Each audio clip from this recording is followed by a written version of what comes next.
दोस्तों, ये अंतरिक्ष है और आपका इंटरनेशनल स्पेस स्टेशन पर स्वागत है। आज की इस वीडियो में आप जानेंगे कि कैसी होती है स्पेस में एस्ट्रोनॉट्स की जिंदगी। स्पेस या फिर अंतरिक्ष की दुनिया रहस्यों से भरी दुनिया है। इन रहस्यों से पर्दा उठाने के लिए हमारे साइंटिस्ट एस्ट्रोनॉट्स को स्पेस में भेजते हैं और ये सिलसिला एस्ट्रोनॉट यूरी गागरिन के साल 1961 में स्पेस में जाने के बाद शुरू हुआ।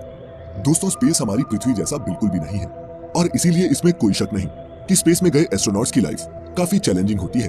वहां ना कोई एटमॉस्फेयर है और ना ही सांस लेने को ऑक्सीजन। ग्रेविटी बिल्कुल जीरो और ठंड इतनी कि सहन ना हो पाए। एस्ट्रोनॉट्स अपने स्पेशल सूट्स में ही अंतरिक्ष में जाते हैं, लेकिन क्या ये सूट पहनकर इनकी सारी प्रॉब्लम सॉल्व हो जाती हैं? वो क्या क्या चैलेंजेस हैं जो इन एस्ट्रोनॉट्स को स्पेस में फेस करने पड़ते हैं और कैसी होती है इंटरनेशनल स्पेस स्टेशन पर इनकी जिंदगी? दोस्तों, स्पेस में जाना धरती की किसी और जगह पर जाने जैसा बिल्कुल नहीं है। ये एक बिल्कुल ही अलग अनुभव होता है। इस दौरान एस्ट्रोनॉट्स कई फिजिकल और मेंटल चेंजेस से गुजरते हैं, जिसकी ट्रेनिंग वो कई महीने या फिर सालों करते हैं। स्पेस में जाने वाले इन एस्ट्रोनॉट्स का ठिकाना बनता है international space station. International space station पृथ्वी को 400 किलोमीटर की दूरी से परिक्रमा करने वाली एक एडवांस लेबोरेटरी है, जिसे अमेरिका, रूस सहित 16 देशों ने मिलकर 120 बिलियन डॉलर की लागत से बनाया है। पृथ्वी से जाने वाला कोई भी विमान ISS से जाकर मिल सकता है। एस्ट्रोनॉट्स या तो अपने शिप में या फिर इस स्पेस स्टेशन में रहकर ही स्पेस का अध्ययन करते हैं। पहले जानते हैं कि स्पेस में इन एस्ट्रोनॉट्स का काम होता क्या है। जाने तो सही कि वो क्या क्या ड्यूटीज हैं जो उन्हें स्पेस में परफॉर्म करनी होती हैं। तो दोस्तों, ISS पर रह रहे वैज्ञानिकों के ये 5 काम डेली रूटीन का हिस्सा होते हैं। पहला, स्पेस का अध्ययन और एक्सपेरिमेंट्स परफॉर्म करना। दूसरा, इंटरनेशनल स्पेस स्टेशन की मेंटेनेंस और मरम्मत। तीसरा, डेली एक्सरसाइज जो स्पेस में बहुत जरूरी है। चौथा, ISS के बाहर स्पेस वॉक परफॉर्म करना। और पांचवा, रिलैक्सेशन, क्योंकि वो भी जरूरी है। अब इन सब ड्यूटीज को परफॉर्म करने के अलावा एस्ट्रोनॉट्स खाते पीते हैं, सोते हैं, पढ़ते हैं, टॉयलेट जाते हैं, जिन सबको करने में भी उनको भारी मशक्कत करनी पड़ती है। पहला तो स्पेस में पहुंचते ही एस्ट्रोनॉट्स की बॉडी में इंटरनल चेंजेस होना शुरू हो जाते हैं। सबसे बड़ा चैलेंज स्पेस में अगर कोई चीज पेश करती है तो वो है ग्रेविटी। धरती पर तो ग्रेविटी की वजह से हमारे पैर जमीन पर रहते हैं, लेकिन स्पेस में ऐसा नहीं होता। वहां पर आपकी बॉडी वेटलेस हो जाती है और फ्लोट करने लगती है, जिसकी वजह से रूटीन काम जैसे नहाना और ब्रश करना, इन कामों में भी काफी मुश्किलें आती हैं। स्पेस में गए एस्ट्रोनॉट्स को हड्डियों और मसल लॉस की भी बहुत शिकायत रहती है। इससे बचने के लिए इन्हें हर दिन कम से कम 2 घंटे एक्सरसाइज करनी पड़ती है। नासा 3 तरह की मशीनों के जरिए अपने एस्ट्रोनॉट्स को एक्सरसाइज करवाती है। इसमें ट्रेडमिल सबसे इंपॉर्टेंट होती है, क्योंकि स्पेस में ज्यादातर काम एस्ट्रोनॉट्स तैरते हुए ही करते हैं। ट्रेडमिल पर चलने से एस्ट्रोनॉट्स की टांगों की हड्डियां और मसल्स हेल्दी रहते हैं।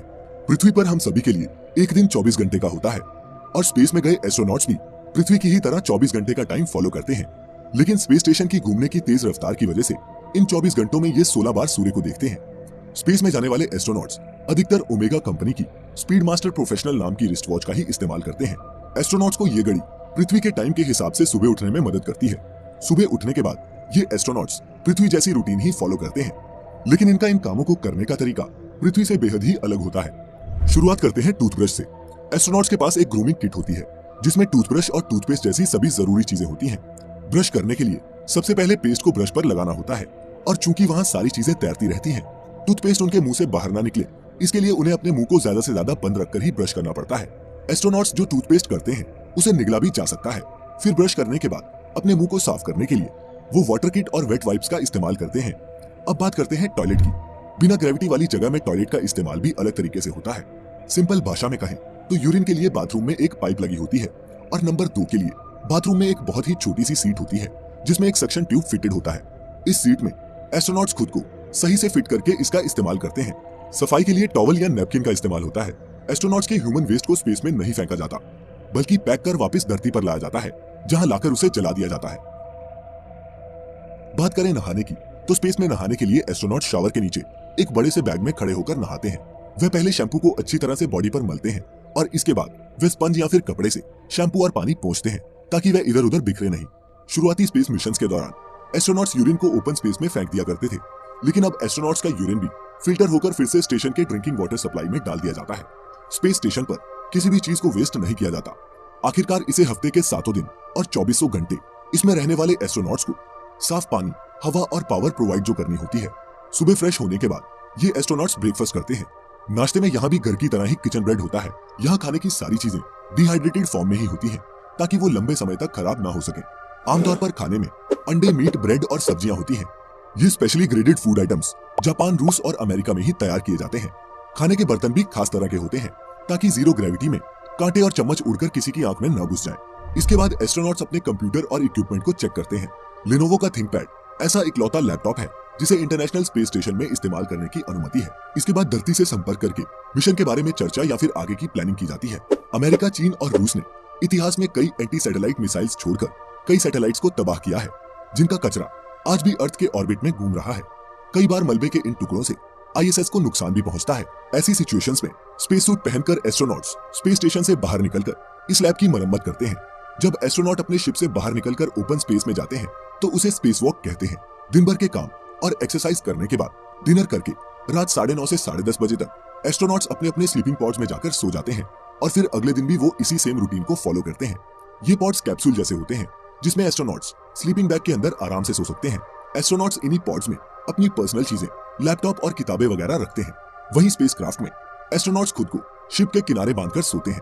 ये इसलिए होता है ताकि वो अपने शरीर को एक जगह पर रख सके। सोने से पहले स्पेसक्राफ्ट की वेंटिलेशन को भी इस तरह से बैलेंस किया जाता है ताकि नींद के दौरान वहां कार्बन डाइऑक्साइड का लेवल ज्यादा ना हो जाए। स्पेस में एस्ट्रोनॉट्स उल्टे होकर सोएं या सीधे होकर, इनको कोई भी सेंसेशन नहीं होती। सिर्फ देखने वालों को ही पता लगता है कि सामने वाला इंसान सीधा है या फिर उल्टा। काम के अलावा स्पेस स्टेशन में काफी फन और मस्ती भी होती है, जिसका एक्सपीरियंस दुनिया में बेहद ही कम लोगों को है।